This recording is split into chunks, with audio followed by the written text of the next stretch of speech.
Hey everyone, and apologies in advance, but this isn't a repair video or me building some janky contraption. This is just me going on an extended rant regarding Canadian house prices. Got some homemade grape juice that a friend made, so cheers, let's get started on this. Now, I own a house. It's a small semi-detached house, but I'm grateful that we have it. A lot of Canadians, they've had to come to terms with the fact that they may never own a house given the current state of affairs. Now, we're starting to get a little bit tight in space, and to be honest, this was really meant to be a starter house for us. And to be fair, after 13 years here, I'm sure my wife would appreciate a larger closet and a living room where you can comfortably fit a couch in. And I'd like a little bit more outdoor space, maybe pop up a small shed slash workshop. Maybe I can do some larger janky builds for you guys. So we've been looking for a larger property over the last couple of years, but holy crap, it's a mess to say the least. We bought this house in 2010, and over the last 13 years, it's now worth 360% of what we initially paid for it. Maybe it is worth that much, but I'll tell you what, my salary sure hasn't increased by that much. In fact, if you factor in the ridiculous inflation we're currently in the middle of, I might actually be earning less, but that's another story. Mind you,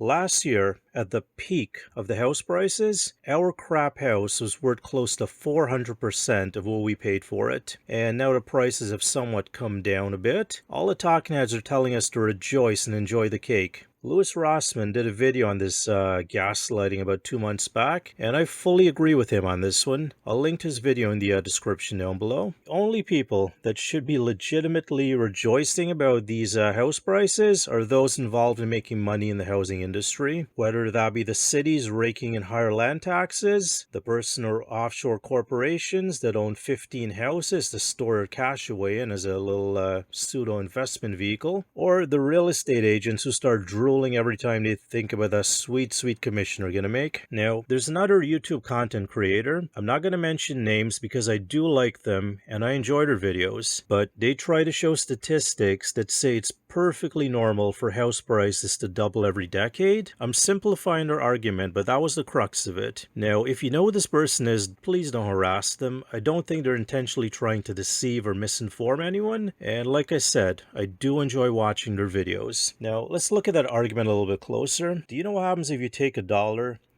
and yeah, this is a Canadian dollar.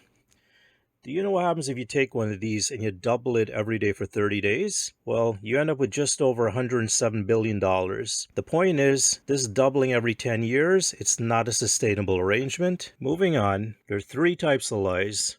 Lies, damn lies, and statistics. Let's look at this chart right here from the Toronto Regional Real Estate Board. Charts similar to this one have been brought out to show how the housing prices aren't that bad. This chart shows the average house sale price in 2010 was $431,000, and in 2022, at the peak of the house prices, it shows the average was $1.189 million. That's still a big increase, but it's only 275%, nowhere close to the 360 to 400% I've been rambling about. So what gives? Well, could be any number of factors could be causing this little discrepancy. Maybe only low-cost ramshackle houses were mainly sold in 2022, which would skew the average to be a little bit lower. But anecdotally, from what I saw when me and the wife were browsing the market last year, I don't think that's what was happening. My personal theory is that smaller and more compact forms of housings are being disproportionately built and sold, compared to 2010 at least. Any Toronto locals would know about the ridiculous number of high-rise condos being built in Highway 7, as well in a couple other spots in the city. As well, my area, which was mainly detached houses in 2010, now seems to be half composed of townhouses. Now, this isn't a bad thing, as this does provide lower cost entry points for anyone looking to buy a house. But the point is, that house you're buying for $431,000 in 2010 is not the same house you're buying for nearly $1.2 million in 2022. I remember when we first bought our house in 2010, $431,000 was enough to get you a fully detached home in the same area. Now, it wasn't going to be a luxury home, but it wasn't going to be bottom of the barrel either. A good mid-tier 4-bedroom detached house. How do I know this? Well, we were looking at a couple of detached houses at the time, but we didn't want to overstretch the finances, and we went for the cheaper semi-detached. Those same detached houses in this area are now listed starting at 1.5 million, and that's if you're real lucky. Let's do a quick calculation just to see how affordable these current prices are compared to when we bought our house. And don't worry, we'll touch on interest rates in a second as well too. Let's pretend me and the wife did decide to buy that $431,000 house in 2010, and we've poisoned Grandpa to get that sweet life insurance money, so now we can cover a 20% deposit. So the mortgage now is just under $345,000, using the same 5-year fixed rate we got, 3.4% I think it was, and with an amortization period of 25 years, we're paying just over 20 grand a year, which is doable. Now, let's say we wanted to buy that same house in 2023, and we've done the equivalent of the red wedding to cover that 20% down payment.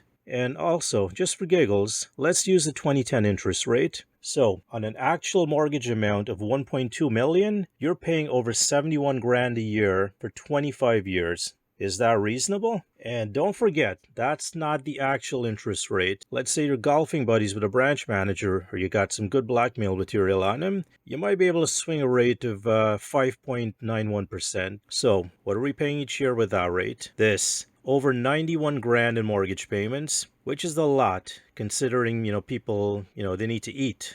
Now, if you're wondering why I'm assuming we have the 20% down payment in that hypothetical, I mean, why not go for the 5% minimum and I can make my numbers look even more skewed in my favor? Here's the kicker. There is no 5% down payment on houses with a value of $1 million or more. Look for yourself. This is straight from the Government of Canada's website. So good luck saving up all that disposable income you have at the end of each month. After all, rent's cheap, right? So now you're probably thinking, why am I assuming that most people want to buy a grand mansion? I mean, boo-hoo, the Maserati dealership doesn't want to sell me their car for the price of a Honda Civic.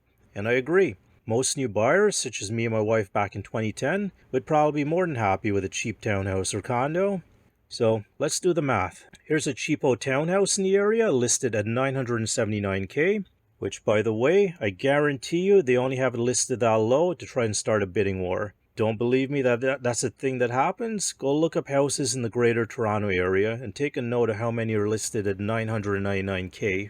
So let's assume that's the actual price. With 20% down, you've got a mortgage of $783K, costing you close to 60 grand a year. If you put the absolute minimum down, because this is below $1 million, you put down 5% on the first $500K and 10% on the balance. So that leaves you with a mortgage of $906,000, which puts you close to $69,000 per year.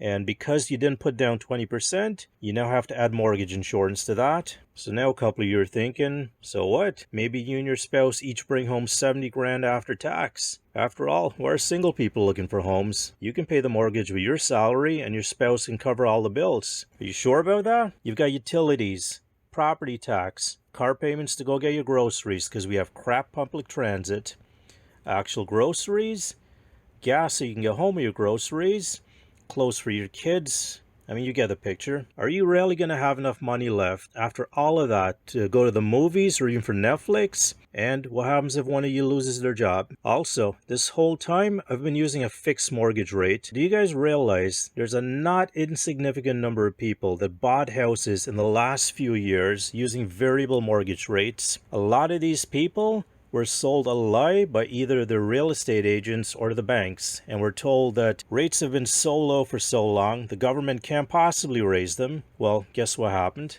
Also, 75% of these variable rate mortgages, they have fixed payments. What this means? Now, this is a very simplified example. Let's say Bob has a fixed payment of $2,000 every month. That means Bob will always pay $2,000 every month, and the proportion of the payment that goes to the principal amount, that's going to depend on what the current interest rate is. So, high interest rate means Bob's not paying off his mortgage as quickly as he'd like. So, let's assume Bob has $500,000 left in his mortgage. At a 2.5% rate, Bob's paying $1,250 toward interest and $750 toward the principal that month. At a 4% rate, Bob's now paying $1,667 toward interest and $333 toward the principal. It's not great, but not terrible.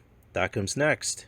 At a 5% rate, Bob now owes the bank $2,083 in interest that month. Bob's hit what's called the trigger rate. That means what the bank's expecting from him is higher than that preset amount of $2,000. So Bob's now got to pay the bank $2,083 that month, of which none of it will go toward the principal. Bob's now sad and has to walk the streets to try and earn money. Now, I've used low numbers to explain the concept in that example, but in reality, that $83 difference is greatly magnified in the real life examples that are taking place right now. So this trigger rate thing might become an issue soon. Now, back to my neighborhood, or my city rather, where I've noticed a couple of slightly disturbing trends. First of all, I've seen multiple families buying a single house in order to share the cost. Now, I've no problem with this. More power to them, and you gotta do what you gotta do sometimes. But this is a far cry from the days where a single income factory worker was able to buy a house and provide for their family. Also, renting out your basement. Seems to me like this has become so common in my area. If you're not renting out your basement, you're the weirdo. I'd say a good 3/4 of the houses my wife and I were looking at in this area had rentable basements, and a good chunk of them already had renters living there. That's considered a selling point in this area. Renters are already there. You don't need to go track down anyone. One house that we went to, the real estate agent, this guy was so proud to tell us there were 4 guys already living in the basement, each paying $800. That would be crazy to pass up this deal. Again, I've got no problems if you want to do this, but this is a disturbing trend if this is what it takes to afford a house. Anyways, that's it. Rant over. I'm gonna go drink some more grape juice. Incidentally, a lot of the examples you've seen show monthly mortgage payments. Don't do that. Pay weekly instead if you can. You'll save a little bit of money. Anyways, thanks for watching.